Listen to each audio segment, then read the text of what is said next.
انا کھیل ہے اور غضب کا کھیل ہے، اس میں بھٹکنا الٹیمیٹ گول ہے۔ یہ بچے کو بھٹکاتی ہے کیونکہ وہ جانتے نہیں، اور یہ بوڑھوں کو بھٹکاتی ہے ان کے جاننے کی وجہ سے۔ ایک بھٹکتا ہے کہ راستہ نہیں جانتا، ایک بھٹکتا ہے کہ راستوں کا پتہ ہے مگر ان رستوں پر کبھی چلے نہیں، ان رستوں کو کبھی جیا نہیں۔ ہر بزرگ کو بچوں کو نصیحت کرتے سنیں، کمال حکمت جھلکتی ملے گی، مگر اسی بزرگ کو خود دیکھیں تو لگتا ہے کہ ان رستوں پر چلا وہ بھی کبھی نہیں جن رستوں پر بچوں کو چلنے کی وہ نصیحتیں کر رہا ہے۔ بچوں کو نہ جاننے پر معاف کیا جا سکتا ہے، مگر وہ بوڑھا ناقابل درگزر ہے جو جاننے کا دعویٰ رکھتا ہے۔ یاد رکھنا، کم علمی درگزر ہو جاتی ہے، ہونی بھی چاہیے، مگر جھوٹا علم، نہ جیا گیا علم ناقابل معافی ہے۔ تم اپنی دنیا کو غور سے دیکھنا، یہاں ایک ہی مسئلہ ملے گا، لا علمی میں علم کا سراب پال لینا۔ ہر شخص اپنے مسئلوں کے بارے میں کہتا ہے کہ وہ سمجھتا ہے مگر حل نہیں کر پاتا۔ کیا خاک سمجھتا ہے پھر وہ؟ یہ کیا علم ہے کہ جو دعویٰ کرتا ہے غصہ نقصان ہے، لالچ بری بلا ہے، مقابلہ فضول ہے، جھوٹ ہلاک کرتا ہے، مگر نہ غصے سے چوکتا ہے، نہ لالچ سے بھٹکتا ہے، نہ مقابلے سے آزاد ہے، نہ سچ کو جیتا ہے۔ یہ ہے علم کا سراب۔ علم وہ ہوتا ہے جو تم سے الگ کوئی حقیقت رہتا ہی نہیں، وہ تم بن جاتا ہے۔ انا علم کے ڈھونگ رچاتی ہے، سراب تراشتی ہے، وہم پالتی ہے۔ علم انا کی ڈکشنری میں موجود لفظ ہی نہیں ہے۔ یہ علم پتہ ہے کیسے ہوتا ہے؟ جیسے چھوٹا بچہ دودھ کے لیے روئے اور اسے چوسنی دے کر بہلا دیا جائے۔ بہل وہ یقیناً جاتا ہے، چپ بھی کر جاتا ہے، مگر دودھ اسے نہیں مل پاتا، غذائیت اسے نہیں مل پاتی۔ وہ یہ سراب پال لیتا ہے کہ وہ ماں کا دودھ پی رہا ہے، اس سراب سے اس کا رونا بند ہو جاتا ہے، تشنگی نہیں بجھتی۔ یہی حال اس علم کا ہے۔ غور سے دیکھنا، کسی چیز کے بارے میں تمہارا علم جتنا زیادہ بڑھتا جاتا ہے اتنا ہی یہ بھی راز کھلتا جاتا ہے کہ اس چیز کے بارے میں تمہاری لا علمی بھی بڑھتی جاتی ہے۔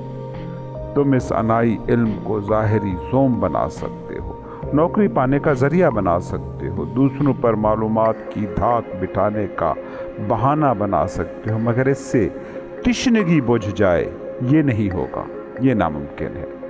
بچہ چوسنی کو دودھ سمجھ کر رونا چپ ہو سکتا ہے، بھوک کو جھٹلا سکتا ہے، آخر کب تک؟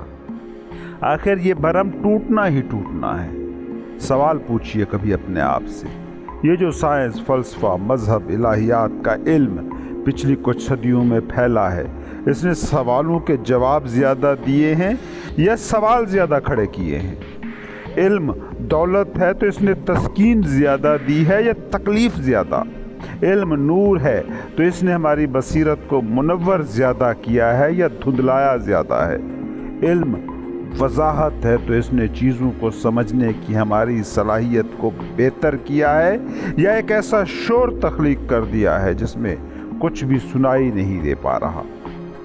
بات یہ نہیں کہ علم میں یہ خاصیت نہیں کہ وہ دولت ہو سکے یا روشنی ہو سکے، بات یہ ہے کہ جو علم سمجھ لیا گیا ہے وہ چوسنی ہے، دودھ نہیں۔ وہ علم کا بھرم ہے، علم نہیں۔ کسی کتاب کو، کسی مذہب کی تعلیمات کو، کسی فلسفے کو، کسی سائنسی مضمون کو آپ حقیقت قرار دے سکتے ہیں اور اس میں کوئی مذائقہ نہیں، مگر کیا واقعی وہ علم، وہ فلسفہ، وہ مذہب، وہ مضمون آپ کی تشنگی کو بجھا بھی رہا ہے یا نہیں؟ اگر بجھا رہا ہے تو وہ علم ہے، وہ پھر دودھ ہے، وہ دولت ہے، وہ پھر نور ہے۔ اگر نہیں تو وہ دھوکہ ہے، بھرم ہے، چوسنی ہے، سراب ہے، ایک ایسا ناقابل معافی جرم جو آپ خود کے خلاف کر رہے ہیں، جو آپ دوسروں کے خلاف کر رہے ہیں، جو آپ اس زمین کے خلاف کر رہے ہیں جس نے آپ کے سروائیول کو ممکن کر رکھا ہے۔ اگر ماحولیات کا علم تو عام ہو مگر ماحول کا بیڑا غرق ہو رہا ہو تو جان لینا چاہیے کہ علم کے نام پر جرم ہے جو تم کر رہے ہو۔ اگر معیشت کا علم تو محکم و پیچیدہ و مربوط ہو رہا ہو مگر غربت کا عفریت قابو میں نہ آ پا رہا ہو تو جان لینا یہ علم نور نہیں تاریکی ہے۔ اگر اسلامیات پر الہیات پر پی ایچ ڈی کرنے والوں کی تعداد تو بڑھتی جا رہی ہو مگر مذہبی کنفیوژن ابہام سنبھالے نہ سنبھل پا رہا ہو تو جان لینا علم دولت نہیں کلفت ہے، اور ایسے اپنے ہر جانے کو اس معیار پر پرکھتے جانا، پتہ چل جائے گا علم کیا ہے اور علم کے نام پر جہالت کیا ہے۔ وہ رویہ نہ اپناؤ جو چوسنی کو ماں کا دودھ سمجھ کر اپنی بھوک کو جھٹلا دینے والا بچہ کرتا ہے۔ تمہاری حالت اس وقت قریب قریب وہی ہے کہ جو تم نہیں جانتے ہو، اس کے بارے میں بھی یہی کہتے ہو کہ وہ تمہارا جانا ہوا ہے۔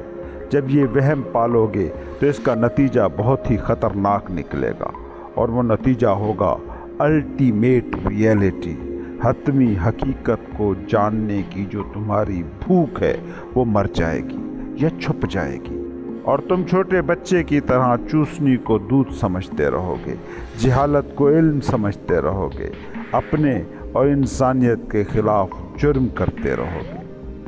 تم نے علم کے نام پر یہ کیا ہے کہ چیزوں کو لیبل کیا ہے، اور اسی لیبلنگ کو، اسی نیمنگ کو تم علم کہنے لگے۔ تم نے اصل میں سمجھ یہ رکھا ہے کہ جسے نام دے لیا اسے جان لیا، جیسے عام استعمال کا لفظ ہے خدا۔ بچوں کو سکھا دیا خدا اور بتا دیا کہ یہ ہیں اس کے اوصاف۔ ایمانداری سے بتانا کہ اس سے بچہ خدا کو جان جاتا ہے۔ یہ نیمنگ کو نالج سے کنفیوز کر کے تم نے علم کی راہیں کھولی نہیں ہیں، بند کی ہیں۔ حقیقت یہ ہے کہ نیمنگ نالج کی راہ میں سب سے بڑی رکاوٹ ہے۔ ایک بچہ سامنے موجود کسی جانور کو دیکھے اور سوال کرے یہ کیا ہے، جواب ملتا ہے یہ بھینس ہے، یہ بیل ہے، یا گدھا ہے، یا کتا، یا کچھ بھی۔ اس سیکھے کو ہی بچہ جاننا مان لیتا ہے۔ تو سمجھیے کہ ہمارا جو کل علم ہے وہ اسی طرح سیکھے گئے نام ہے۔ حقیقت یہ ہے کہ ہم نہ بھینس کو جانتے ہیں، نہ بیل کو، نہ گدھے کو، نہ کتے کو، ہم نام جانتے ہیں۔ ایک لیبل ہے جو ہماری میموری میں سٹور ہے، ہم بس اس لیبل کو جانتے ہیں۔ اور ہماری دنیا کی حالت یہ ہے کہ جو آدمی جتنے زیادہ لیبل جانتا ہے اتنا زیادہ بڑا عالم کہلاتا ہے، پڑھا لکھا شخص سمجھا جاتا ہے۔ شاید کبھی یہ دلچسپ حقیقت تم نے سوچی نہ ہو۔ تم جو گائے کو گائے کہتے ہو، کیا گائے نے کہا ہے کہ وہ گائے ہے؟ کبھی بیل کو کہتے سنا ہے کہ وہ کہہ رہا ہو کہ میں بیل ہوں؟ نہ گدھا نہ کتا کہتا ہے کہ وہ گدھا یا کتا ہے۔ اب کیا حیرت کی بات نہیں کہ ہم نے خود ہی نام دیے ہیں، اور ان ناموں کے آشنا ہو کر عالم، پڑھے لکھے اور گیانی ہونے کا دعویٰ کر رہے ہیں، اور اسی نیمنگ کو نالج سمجھنے کا نتیجہ نکلتا ہے کہ وہ چیز جس کا ہم نے نام دیا ہے، جس کی لیبلنگ کی ہے، جس کی نیمنگ کی ہے، اس نیمنگ کو نالج سمجھنے کا نتیجہ یہ نکلتا ہے کہ وہ چیز انجانی رہ جاتی ہے، جسے جاننے کے لیے اس کو اپنا ہی دیا لیبل ہم یاد کر لیتے ہیں۔ ایک یونیورسٹی پروفیسر ہر چیز کو لیبل لگا کر رکھتا تھا۔ ان کے گھر میں کرسی پر کرسی، میز پر میز، اخبار تک پر اخبار لکھا ہوتا تھا۔ ایک دوست نے ایک دن پیانو کا ڈھکن اٹھایا تو نیچے لکھا تھا پیانو۔ تمہیں یہ پروفیسر پاگل لگ رہا ہوگا، مخبوط الحواس لگ رہا ہوگا، یقیناً لگے گا، مگر خود پر بھی ذرا غور کرنا۔ توجہ کرو، تمہارا کل علم کیا ہے؟ یہی نیمنگ، یہی لیبلنگ تو کرتے ہو۔ پروفیسر نے تو دروازے کرسی پر لکھا تھا دروازہ کرسی، تم نے تو خدا پر بھی خدا لکھ رکھا ہے۔ اصل میں نیمنگ ایک سہولت ہے، انسان خود کو تسلی دے لیتا ہے کہ وہ جانتا ہے۔ جیسے کہیں جنت تو ایک دل خوش کن تصویر بن جاتی ہے، اور انسان سمجھتا ہے کہ وہ جنت کو جانتا ہے کیونکہ یہ نام اس کا سنا ہوا ہے۔ جب لفظ کہا جاتا ہے خدا تو آپ کے دل کی دھڑکن تیز ہو جاتی ہے، اور سمجھتے ہو کہ جانتے ہیں کہ خدا کیا ہے کیونکہ نام آپ نے سیکھا ہوا ہے۔ لیکن سچ بتائیے، کیا جانتے ہیں آپ خدا کو؟ نہیں، لفظ جانتے ہیں۔ جو لفظ جانتا ہے وہ اس حقیقت کو کبھی نہیں جان پاتا جس حقیقت کی طرف وہ لفظ محض ایک اشارہ ہوتا ہے۔ جیسے کسی منزل کے سنگ میل پر منزل کا نام لکھا ہو اور ہم اسی سنگ میل سے، اسی نام سے چمٹ کر بیٹھ جائیں۔ اصل میں بات یہ ہے کہ انسانوں کی پوری تاریخ اٹھا کر دیکھ لیں، اس کی ایجادات دیکھ لیں، اس کے رہن سہن میں آنے والا بدلاؤ دیکھیں، اس کی نقل و حمل ابلاغ کے ذرائع میں آیا ارتقاء دیکھیں، سب میں ایک چیز نمایاں ہوگی: سہولت، کام چوری، حرام خوری، جسم کی بجائے دماغ تک کی محدودیت۔ جب انسان چیزوں کو نام دیتا ہے تو وہ یہی کام کرتا ہے، وہ اپنی طرف سے تیر مار کے بیٹھا ہوتا ہے کہ اس نے اس چیز کو جان لیا۔ یہ دراصل اس کشٹ سے بچنے کے لیے ہے جو چیزوں کو جاننے کے لیے اٹھانا پڑتا ہے۔ نیمنگ وہی سہولت کاری ہے، جاننے کی طرف نہیں، جاننے سے بچنے کا انائی طریقہ واردات ہے۔ یاد رکھیے، آج تک جس نے بھی جانا ہے، جس نے گہرا جانا ہے، جس نے کامل جانا ہے، اس نے لفظوں سے باہر جانا ہے، خاموشی میں جانا ہے، سکوت میں جانا ہے۔ حقیقی جاننا ہمیشہ لفظوں سے باہر برپا ہوتا ہے، ہمیشہ لفظوں سے آزاد رہتا ہے۔